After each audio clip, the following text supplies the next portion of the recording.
At around 2:30 on a Friday morning, over 5 years ago, officers in the RGP Marine Section received a call from Windmill Hill, an MOD monitoring facility overlooking the Strait of Gibraltar.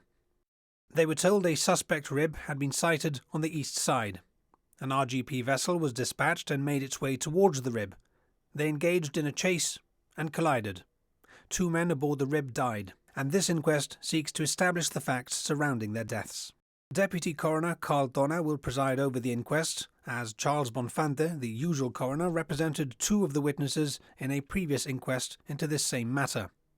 Mr. Donner told the jury of 11 that there had been a previous inquest, and, without going into details, that it needs to be held again. He opened this afternoon session by outlining 4 factors that will need to be examined together with material and witness evidence in order for a verdict to be reached. Mr. Donner told the jury they will need to consider the following: the adequacy of the training provided to RGP Marine Section officers, the adequacy of RGP procedures and the instructions given to these same officers, the conduct of Officers 1 and 2, and the aid offered to occupants of the RHIB following the collision. The first witness to give evidence, referred to as Officer 1, although no longer a police officer, has been granted anonymity by the court. He was at the helm of the Sir John Chapel on the night of the collision, an interceptor and the fastest vessel in the RGP fleet. In answer to Mr. Donner's questioning, Officer 1 outlined the following in his account of events. He said he had only received 2 weeks of basic training before qualifying as a coxswain, and none after that, saying, "You learnt on the job." On the night of the collision, he did not switch on his chart plotter, a navigation device which maps vessels with GPS data, because it interfered with his night vision.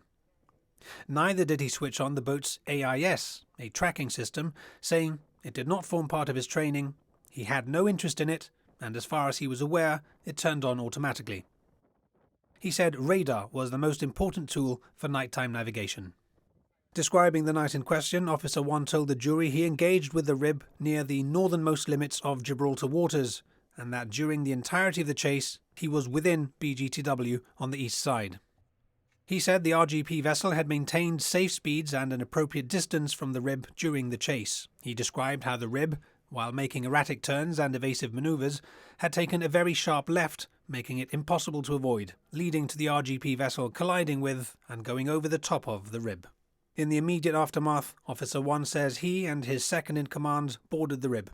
He described how one of the men on board had died instantly from catastrophic injuries to his head. Another had a severe gash to his shoulder and would later die as well. He described 2 other males on board as appearing agitated, although he says one told him, "It wasn't your fault. It was an accident.